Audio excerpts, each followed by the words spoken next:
Everyone, welcome back to my YouTube channel. अगर आपको मेरी वीडियो पसंद आए तो प्लीज़ एक लाइक, कमेंट और सब्सक्राइब कर ज़रूर बताइए आपको ये कैसा लगा। थैंक यू सो मच आपके इतने प्यारे प्यारे कमेंट्स के लिए। और आपको ये पसंद आया ना, इसीलिए मैं आपको ये न्यू मतलब इसका आगे वाला पार्ट एक्सप्लेन करूँगी। ओके, तो चलिए आगे बढ़ते हैं। तो पिछले पार्ट में हमने देखा था कि विंग गर्ल्स हॉस्टल में आ चुका था। उसका जो टास्क था, गर्ल्स हॉस्टल में गर्ल्स की चोरी हो रही थी, मतलब कोई इसे किडनैप करके ले जाता है और कभी पता भी नहीं चलता। कई लोगों ने इसकी खोज भी की थी, पर गर्ल्स हॉस्टल में ऐसे ही थोड़ी ना कोई जा सकता था। और कई सारे गर्ल्स पुलिस वहाँ गए तो उन्हें भी किडनैप कर लिया गया। इसीलिए विंग वहाँ गया था। विंग वहाँ जाते ही एक रूम में गया था। उसका मतलब वो जहाँ रहने वाला था वहाँ रूम में गया था। उसने गेट खोला था। उसके सामने एक लड़की खड़ी थी। उसकी आंखें गोल्डन शाइनिंग थी।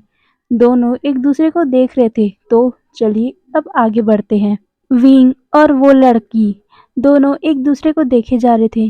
तभी वो लड़की अपनी थोड़ा सा आवाज़ करती है, जिसके कारण विंग की मतलब वो जो अभी ख्वाब में खोया हुआ था ना, उससे वो बाहर आता है और वो अपने आप को इंट्रोड्यूस करवाते हुए बोलता है, हाय, मैं यहाँ रहने आई हूँ।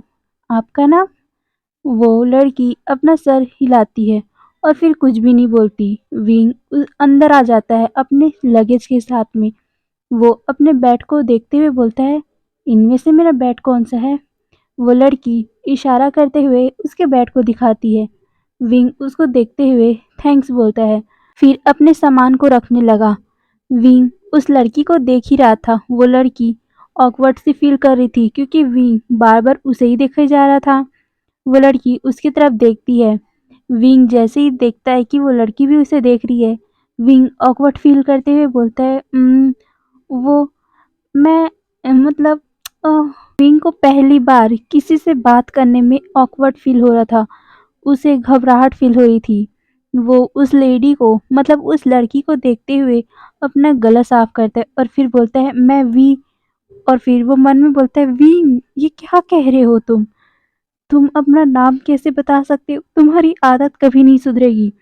हाँ, शांत रहो और अच्छे से बात करो।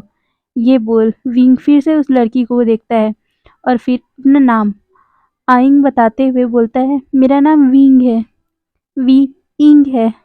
वो लड़की अपना सर नोट करती है। विंग फिर पूछता है, वैसे तुम्हारा नाम क्या है? वो लड़की धीरे से बोलती है, जान। ये सुन विंग उसे ही देख रहा था। उसकी वो स्वीट सी आवाज़ विंग के दिल में ऐसी चुभी थी ना, कोई उसे बयान नहीं कर पाता। विंग तो उस लड़की को ही देखते रह गया। विंग की ऐसी नज़रों को फील करते हुए वो लड़की अपने बालों को अपने कान के पीछे लगाते हुए कहती है, मेरा नाम लेनजेन है। लेनजेन का नाम सुनते ही विंग उसको ही देख रहा था। उसे पता नहीं क्या है, कैसे है, पर उसकी नज़रें लेनजेन से हट ही नहीं रही थी। विंग सोचता है, कोई इतनी खूबसूरत लड़की हो सकती है? मैंने आज से पहले कभी देखा नहीं इतने सालों में। मैं भी कॉलेज गया हूँ, मैंने भी पढ़ाई की है, मेरे साथ भी कई लड़कियाँ थी, पर मुझे आज तक इतनी खूबसूरत लड़की कभी नहीं दिखी। ये बोलते हुए वो बेड पर अपने दोनों हाथ के सहारे बैठा हुआ था और वो उसे ही देख रहा था। लेनजेन को बहुत ज़्यादा ऑकवर्ड फील हो रहा था। वो अपने सामान को इधर से उधर रख रही थी। विंग उसे देखते हुए कहता है, वैसे तुम क्या कर रही हो? लेनजेन कुछ भी नहीं बोलता। विंग उसके पास आता है और कहता है, बोलो ना, क्या कर रही हो तुम? वांग जी मतलब यार, आपको तो पता चल ही गया होगा ना, लेंजर है मतलब वांग जी ही होगा हमारा। तो वो कैसे लड़की बना है वो तो अभी बाद में पता चल ही जाएगा ना। तो अभी उस बात को छोड़, हम यहाँ पास आते हैं। विंग लेंजन के पीछे में खड़ा हुआ था। लेंजन जैसे ही गर्म सांसें अपने गले के पास फील करता है ना, वो जल्दी से साइड हो गया। विंग उसे देखते हुए बोलता है, क्या कर रहे हो? वांग जी उसे देखते हुए कहते हैं, मैं सामान अरेंज कर रही हूँ, कल क्लास है ना, तो जहाँ ज़रूरत का सामान हो वहाँ रखने से आसानी होगा। विंग ये सुनते हुए अपना सर नोट करता है और फिर पूछता है, वैसे कौन से क्लास में हो? क्या करते हो? कौन सी पढ़ाई करते हो? वांग जी अभी चुप था, फिर वो बोलता है, मैथमेटिक्स। मैं मैथमेटिक्स की क्लास में हूँ। वो ऐसे बोलकर चुप हो गया और फिर अपने सामान को, अपने बुक्स को अरेंज करने लगा। विंग कहता है, मैथमेटिक्स? Oh wow! मैं भी मैथमेटिक्स में हूँ। ये तो अच्छा ही हुआ। हम दोनों क्लासमेट भी हैं और रूममेट भी। वांग जी अपना सर नोट करता है। फिर विंग कुछ बोलने ही वाला था, तभी विंग का कॉल आ जाता है। विंग उस फोन को देखते हुए अपना मुंह बना लेता है। फिर वो कॉल को उठा लेता है। वो थोड़ा सा दूर में जाता है क्योंकि कॉलर आईडी जैंग चैंग की थी। वो जैंग चैंग से बोलता है, जैंग चैंग से बात करते ही करते वो लड़के वाला टोन में आ गया था। होता है ना यार ऐसा, कि कोई अगर अपना हो, जैसे हम लड़की हैं और कभी लड़का बनना हो जाए, तो कभी भी हम जैसे अपनी आवाज़ होती है वो फ़्लो में बदल ही जाती है। वैसे ही विंग की आवाज़ भी बदल गई। वो अभी तक जो लड़की वाले टोन में बात कर रहा था, जैसे कि हाँ, मैं हूँ, मैं कर रही थी, मैं कर रहा था, ऐसे लड़कों में अलग-अलग हो जाता है ना, लड़की और लड़कों में। वैसे ही वो अपने भाई से बोल रहा था, हाँ, हाँ, मैं पहुँच चुका हूँ। हाँ, मैं अभी खा लूँगा खाना। जैसे लड़की कहते हैं ना, खा लूँगा, खा लिया, और लड़की बोलती खा लूँगी। तो वैसे में टोन में सब समझ में आ जाता है। वही वांगजी नोटिस कर रहा था कि विंग लड़की होकर लड़के वाले कर रहा हूँ, करता हूँ और पहुँच चुका हूँ, ये क्यों बोल रहा है? वांग जी सस्पिशियसली विंग को ही देखे जा रहा था। विंग तो कुछ नोटिस ही नहीं कर रहा था। वो बस जैंग चैंग से बातें कर रहा था। जैसे ही कॉल बंद होता है, वो पीछे मुड़ता है। विंग देखता है कि वांग जी सिर्फ उसी को ही देख रहा था। विंग उसे ऑकवर्डली देखते हुए बोलता है, वो मेरे भाई का कॉल था। अभी जो वांग जी देखता है कि विंग लड़की वाले टोन में बात कर रहा है। वांग जी तो बस उसे ही देखे जा रहा था। विंग उसे कहता है, क्या हुआ? वांग जी उसे कहते हैं, तुम अभी लड़के वाले टोन में क्यों बात कर रहे थे? वांग जी की बात सुनकर विंग को रियलाइज हुआ, हाँ, वो तो जैंग जैंग से लड़के वाले टोन में बात कर रहा था। विंग अपने मन में ही अपने आप को स्लैप करते हुए बोलता है, इडियट, तुम ऐसे कैसे इतना बड़ा मिस्टेक कर सकते हो? छी, अब मैं क्या करूं, क्या करूं मैं?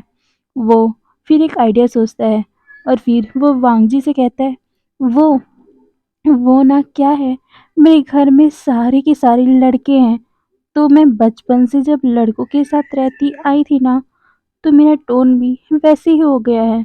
तो मैं कभी कभी लड़कों वाला टोन में बोल लेती हूँ और कभी लड़कियों के। तो प्लीज़ कोई माइंड मत करना। वांग जी ये समझता है, इसीलिए वो अपना सर नोट कर देता है। विंग अपने सांस को रिलीफ का सांस लेते हुए बोलता है, फाइनली कुछ तो बहाना मिला। ये सोच अपने मन में ही बोलता है, विंग अब अपने मुंह को ना सील करके रख लो।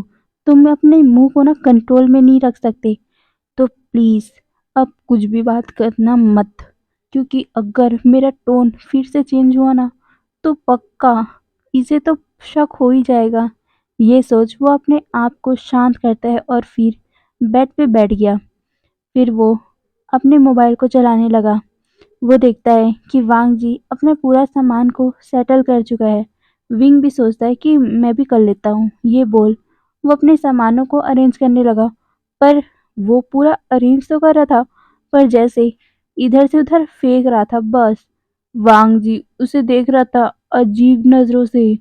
वांग जी को अपनी सामान साफ सुथरा और कमरा साफ सुथरा रखना पसंद है, पर विंग विंग को कभी ऐसा पसंद नहीं है। वो तो जहाँ पे वहाँ सामान रख देता। वांग जी उसे देखते हुए कहते हैं, ये कैसे रख रहे हो सामान?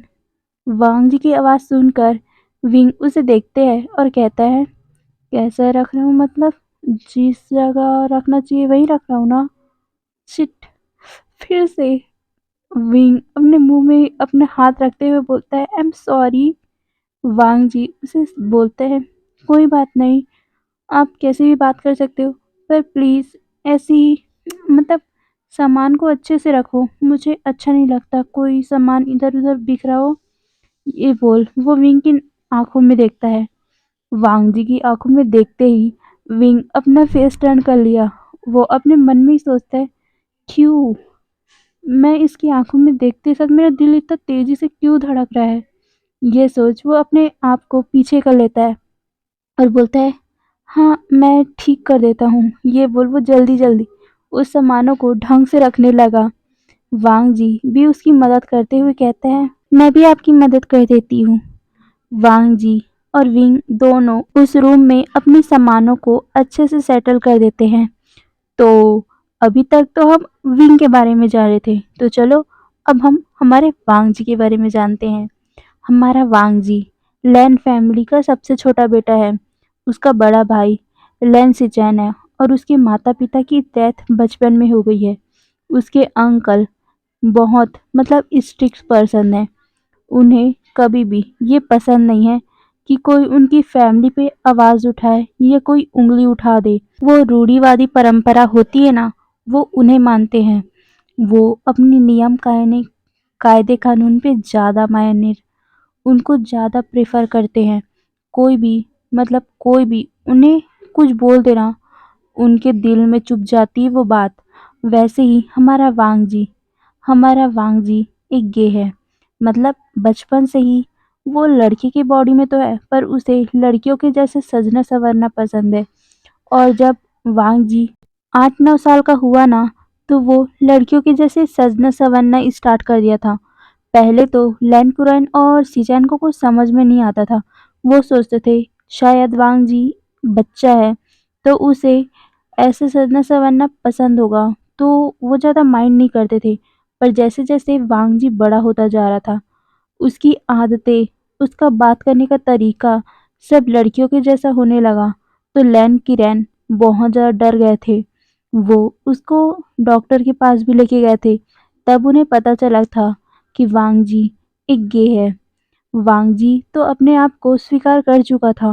पहले लैन किरैन सिचे वांग जी को स्वीकार नहीं कर रहे थे, पर जब सिचैन ने उन्हें समझाया तब जाकर लैन किरैन ने माना था। पर उनकी एक शर्त थी कि वांग जी कभी भी लड़कों से बात नहीं करेगा और हमेशा लड़कियों के साथ ही रहेगा, क्योंकि वो एक गे है ना, तो उसे लड़के पसंद आएंगे और अगर वो लड़कों के साथ रहेगा तो कुछ ऊट-पटांग ना हो जाए।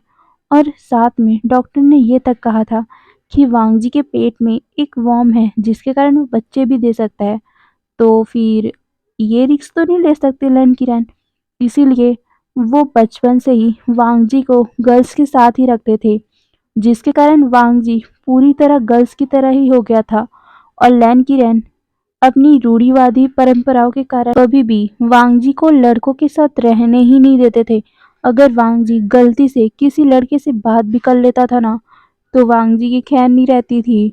वांग जी अपने अंकल से बहुत ज़्यादा लगाव में था, क्योंकि बचपन से उसके अंकल ने ही उसे पाला पोसा है ना, इसीलिए वो अपने अंकल की सारी बात मानता था। और जब वो बचपन से लड़कियों के साथ रहने लगा, लड़कियों के साथ खाने लगा, पीने लगा, तो उसकी आदतें, उसका बात करने का तरीका और उसकी सारी चीज़ें लड़की के जैसे होने लगे। पर हाँ, बॉडी तो एक लड़के की थी, पर उसका पूरा चाल-चलन, उसकी बातें, उसके बाल सभी लड़कियों की जैसे हो गए हैं। तो अभी तो समझ गए होंगे ना कि क्यों वांग जी एक लड़की की जैसे रह रहा है। तो प्लीज़ कमेंट में ये मत बोल देना कि वांग जी एक लड़की।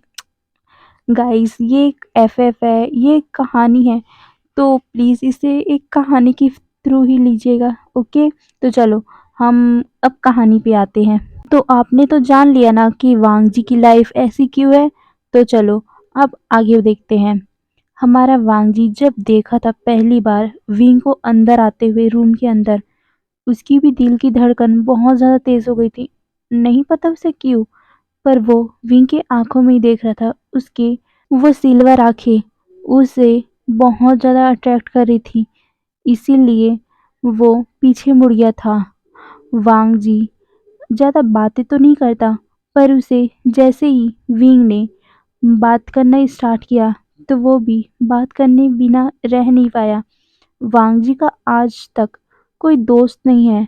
उसे शांत रहना पसंद है, क्योंकि उसके अंकल जब भी वो किसी से दोस्ती करता, वो हमेशा उसके अंकल उसे डाँट दिया करते थे। इसीलिए आज तक वांग जी की हिम्मत ही नहीं हुई किसी से बात करने की, किसी से अप्रोच करने की, और कोई आता ना उसके पास, वो वहाँ से दूर चला जाता। लड़के से तो वो दोस्ती कर ही नहीं सकता, और लड़की से वो करना नहीं चाहता। मतलब करना तो चाहता है, कोई उसका दोस्त बन जाए ये तो चाहता है, पर कोई उससे बात ही नहीं करता। और वांगजी की आदत नहीं है कि वो किसी के पास जाए और वो बात करे। वो बचपन से शांत रहने वाला लड़का है। मतलब अभी तो वो लड़की है, वो शांत रहता है, तो उसे ज़्यादा बात करने की आदत नहीं है। इसीलिए वो चुपचाप बैठा रहता था, और कोई उसके पास जाता ही नहीं था, उससे बात करता ही नहीं था। तो वांगजी का आज तक कोई दोस्त बना ही नहीं, और वो रूम में भी अकेला रहता था। और आज विंग के आने के बाद उसे थोड़ा-सा अच्छा लगा था, कि क्योंकि वो इतने साल अकेले उस रूम में रहता था। और कोई लोग पूछेंगे क्यों वो अकेले उस रूम में रहता था? क्योंकि उसके अंकल ने साफ-साफ बोल दिया था, वांगजी एक गे है, तो उसे उस घर में रहने की कोई ज़रूरत नहीं है, वो हमेशा गर्ल्स हॉस्टल में ही रहेगा। क्योंकि लैन फैमिली एक बहुत ज़्यादा रिच फैमिली है, और उसका रेपुटेशन भी बहुत है। तो सबको पता है कि उस लैन फैमिली में एक 2 लड़के रहते हैं ना, उनके बेटे, और अचानक से सबको पता चलेगा कि उनका छोटा बेटा गे है, तो उनकी रेपुटेशन तो गई ना। इसीलिए वांगजी के अंकल ने उसे हमेशा हॉस्टल में रखा था, और सबको ये बता के रखा था कि वांगजी मतलब उनका छोटा सन, उनका छोटा नेफ्यू अब्रॉड में पढ़ता है। और वांगजी के अंकल और उसके ब्रदर हमेशा उसे जब भी घर बुलाते थे, तब वो लड़कों के भेष में जाता था। अंकल ने यही शर्त रखा था। वांगजी अभी ऐसे ही बैठकर अपनी बुक पढ़ रहा था। मतलब अभी रूम में विंग अपने बेड पे बैठा हुआ मोबाइल चला रहा था। अभी शाम हो चुका था, रात होने ही वाला था। विंग का पेट गुड़गुड़ाने लगा। जैसे ही वांग जी टाइम को देखता है, तो डिनर का टाइम हो चुका था। होता है ना, ऐसी हॉस्टल में रहो तो सब टाइमिंग डिसाइड रहता है, कितने टाइम क्या करना है, कितने टाइम क्या खाना है, कितने टाइम क्या पीना है, सब डिसाइड रहता है। इसीलिए वांग जी को भी पता है कि अभी 8:30 मतलब 7:30 8 बजने वाले हैं, तो ये लंच डिनर का टाइम है। तो वांगजी जाने ही लग रहा था, तभी विंग उसे देखकर पूछता है, कहाँ जा रहे हो? वांगजी पीछे मुड़ता है और उसे धीरे से कहता है, डिनर करने। विंग ये सुनकर जल्दी से उठता है और कहता है, सच्ची डिनर? मुझे भी बहुत भूख लगी है। मुझे सच में पता नहीं है कि कहाँ कहाँ जाते हैं, और मुझे बहुत भूख भी लगी है, तो तुम मुझे बता सकते हो कहाँ जाते हैं? वांग जी अपना स्वर नोट करता है, और फिर वो जाने लगा। विंग भी उसके पीछे-पीछे जा रहा था। उसे लड़कियों के कपड़े में बड़ा अनकंफर्टेबल फील हो रहा था। वो धीरे-धीरे चल के जा रहा था। दोनों कैंटीन पहुंच चुके थे। वहाँ बहुत सारी गर्ल्स बातें कर रही थी, खाना खा रही थी। विंग पहली बार इतनी सारी गर्ल्स के बीच में बैठा हुआ था। उसे बहुत ज़्यादा अनकंफर्टेबल फ़ील हो रहा था। वैसे तो विंग को इतनी सारी गर्ल्स की प्रॉब्लम तो नहीं था, पर उसे गर्ल्स ज़्यादा पसंद भी नहीं थी। बचपन से वो सिर्फ़ काम, पढ़ाई ये सब में ध्यान देता था। मस्ती वो करता था, पर सिर्फ़ लड़कों के साथ। आज तक उसने कभी भी ऐसी लड़कियाँ नहीं देखी, और कभी भी ऐसी लड़कियों के साथ बैठ के खाना भी नहीं खाया है उसने। विंग बहुत ज़्यादा अनकंफर्टेबल फ़ील कर रहा था। वो देखता है कि वांग जी कहाँ जा रहा है। जैसे-जैसे वांग जी जहाँ-जहाँ जा रहा था, वहाँ-वहाँ विंग भी उसके पीछे-पीछे जा रहा था। वो पहले कैंटीन के जो खाना वाला एरिया रहता है ना, वहाँ जाते हैं। पहले वो पैसा देते हैं और फिर खाना उठाते हैं। विंग देखता है कि वांग जी जहाँ जा रहा है, वहाँ तो सिर्फ़ घास-फूस है, मतलब कि उबले वाले खाना है। विंग उसे देखकर मुँह बना लेता है, और वो जो सामने में एक लेडी खड़ी हुई थी, जो वहाँ खाना-वाना बनाती है, उससे वो कहता है, ये खाना है। वो लेडी अपना सर नोट करती है और फिर विंग कहता है, कोई चटपटा खाना नहीं है। वो लेडी इशारा करते हुए बोलती, वो खाना तो उधर है। विंग अपने सर पे हाथ रख के बोलता है, ओह! मुझे तो पता ही नहीं था, यहाँ 2-2 सेक्शन है। विंग उधर जाते हुए बोलता है, मैं तो लैनसन के पीछे-पीछे जाके ये घास-फूस खाने वाला था। अच्छा हुआ मैंने पूछ लिया, नहीं तो आज मुझे पता ही नहीं चलता। यहाँ 2 सेक्शन है। ये बोल उस तरफ जाता है और उसे देखकर, मतलब वो खाना को देखकर फिर मुँह बना लेता है। वहाँ पर क्या-क्या थे जो उसे पसंद भी नहीं, वैसी-वैसी सब्जियाँ, वैसे-वैसे खाने। पर वो पर भी भूख तो लग रही थी ना उसे, इसीलिए उनमें से कुछ डिशेज़ उठा लेता है और फिर वो वांग जी के पास जाता है। वांग जी एक लास्ट वाले कोने में बैठा हुआ था, अकेले। विंग उसके पास जाते हुए बैठता है। वांग जी को पहले तो अजीब लगता है क्योंकि आज तक कोई भी उसके साथ बैठ के खाना नहीं खाया। विंग उसके पास जाता है और वो अपनी डिश को वांग जी के पास रखता है और उसके पास ही बैठ गया। वांग जी उसको देखता है पर कुछ भी नहीं बोलता और फिर अपना डिनर करने लगा। विंग 1-2 बाइट खाता है और बोलता है, इयू ये कैसा खाना है? इससे अच्छा तो स्ट्रीट फूड है। इफ मुझे नहीं पता था ये हॉस्टल का खाना ऐसा रहता है। ना कोई स्वर है, ना कोई स्वाद। इयू कोई मिर्च भी नहीं है इसमें। और तुम्हारा खाना तो सादा दिख रहा है, क्या उसमें मिर्च है? वांग जी कुछ भी नहीं बोलता। विंग उसे कहता है, अरे बोलो क्या उसमें मिर्च है? वांग जी अपना सर नोट करता है। विंग कहता है, उसमें भी मिर्च नहीं है। ये तो दिख तो रहा है इसमें मिर्च है, पर इसमें स्वाद कुछ भी नहीं है। ये बोल वो दाल को देखता है, उस दाल में पूरा पानी-पानी था। विंग कहता है, ये कैसा दाल है? ये कैसी रोटी है? ऐसा लग रहा है मैं जेल में आ गया हूँ। विंग फिर से लड़कों वाले टोन में बात करने लगा था। वांग जी ये सुनकर फिर से उसे देखता है। विंग को तब रियलाइज होता है कि वो लड़कों वाले टोन में बात कर रहा है फिर से। विंग अपने सर में अपना हाथ रख के बोलता है, ये मैं क्या कर रहा हूँ? मुझे लड़कियों वाले टोन में बात करना होगा। वो वांग जी की तरफ देखते हुए बोलता है, सॉरी, मैं अपनी मतलब मैं कैसे बात करूँ मुझे समझ नहीं आता ना, तुम समझ सकते हो ना?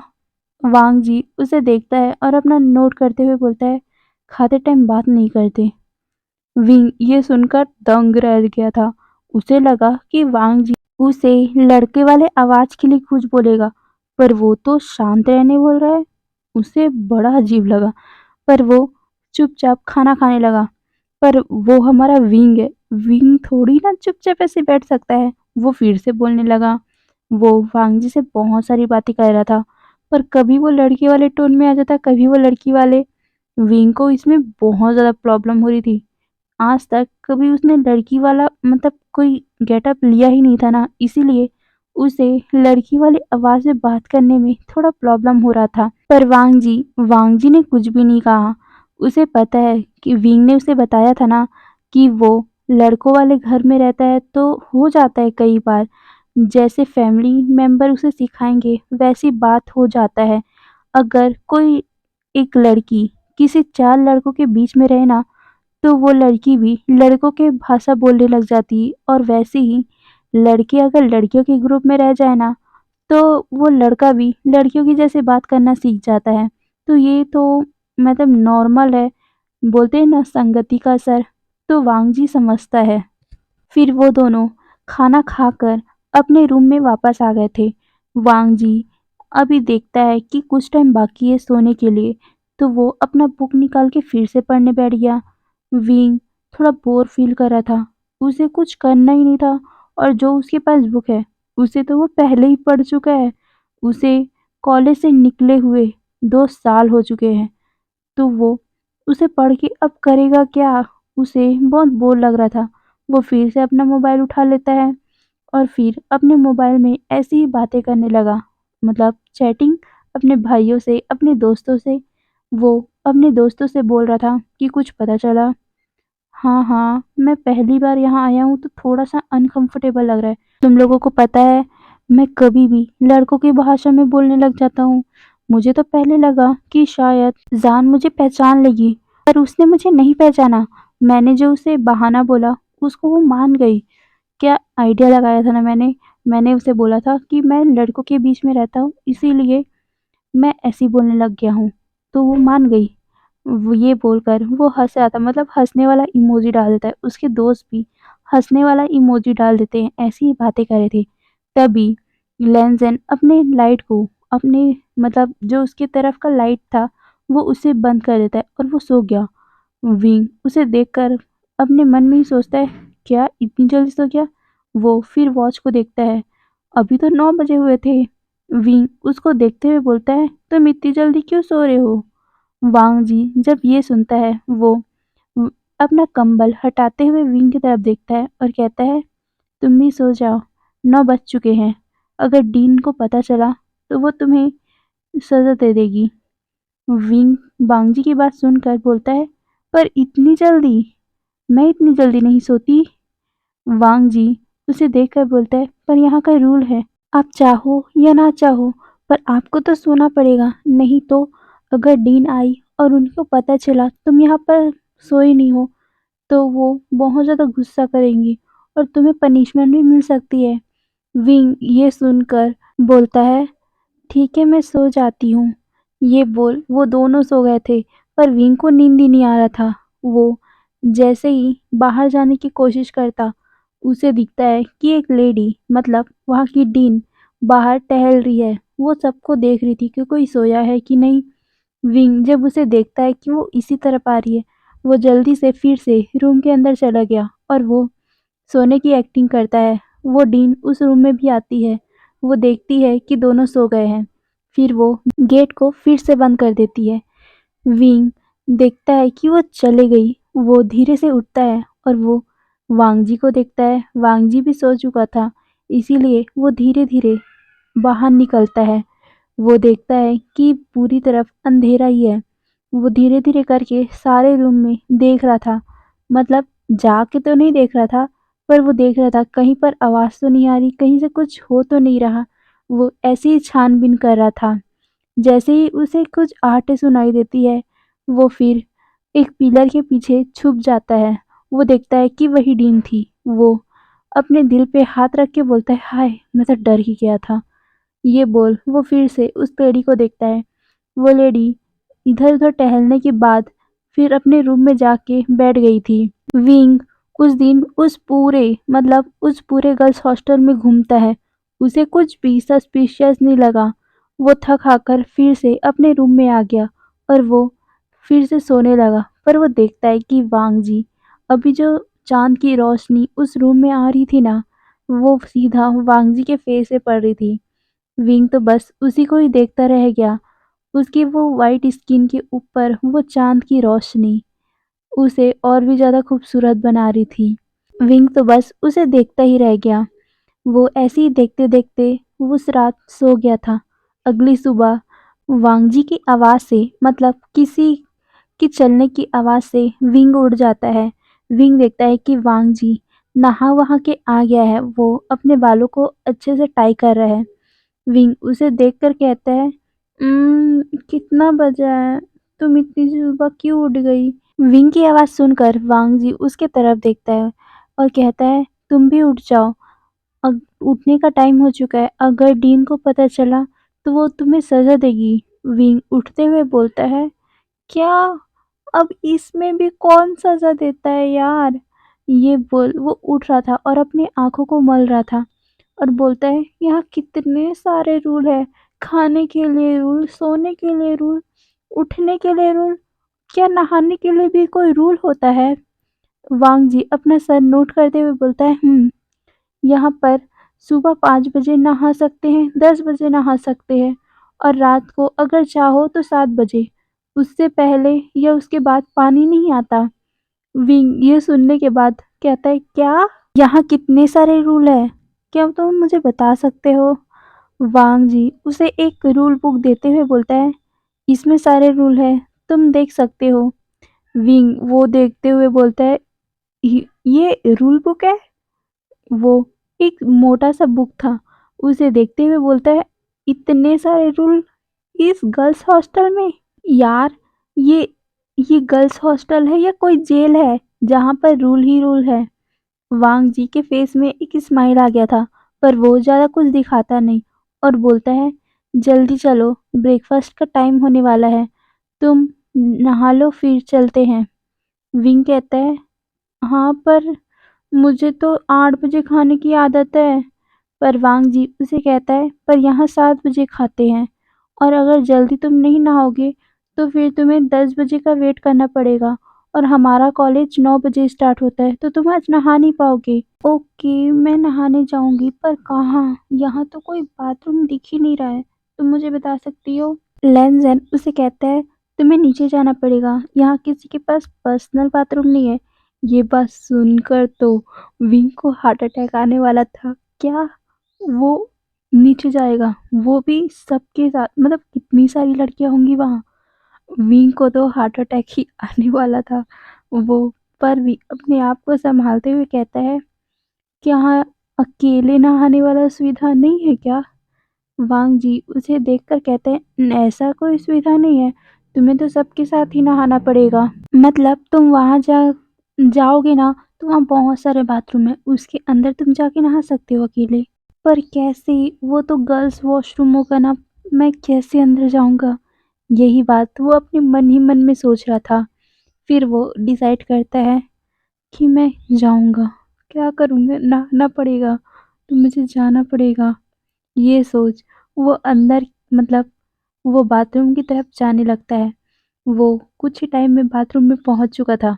वो गेट के बाहर ही खड़ा हुआ था। वो देखता है कि उसके अंदर, मतलब वॉशरूम के अंदर बहुत सारी लड़कियां बातें कर रही है।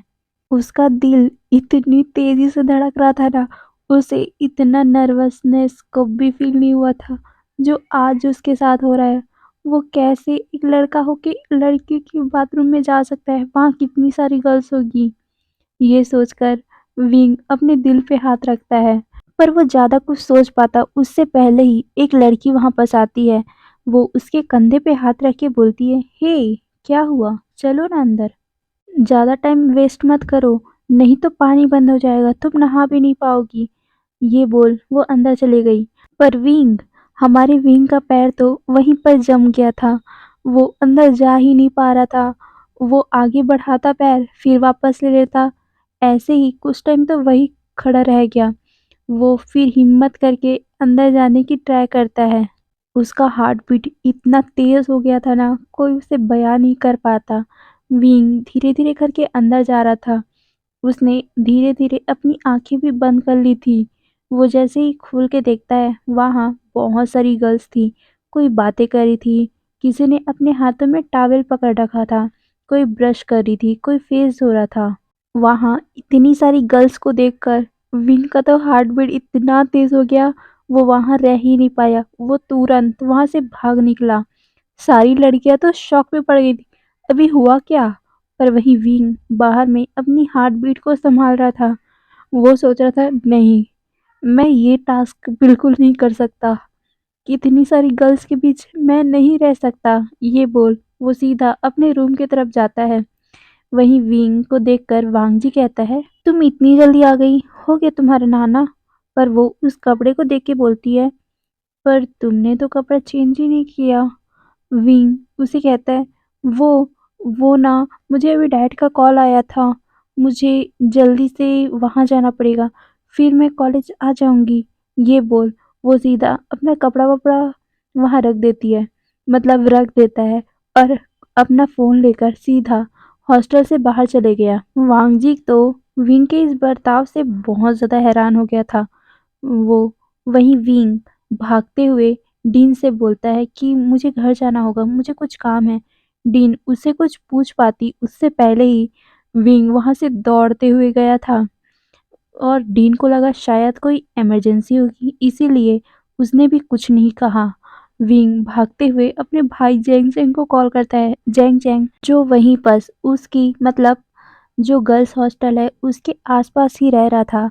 जब उसे विंग का कॉल आता है, वो उठाते हुए कहता है, विंग चिल्लाकर बोलता है, जैक जैक, मुझे लेने अभी के अभी यहाँ आओ। जैंग जैंग उसे बोलता है क्या हुआ?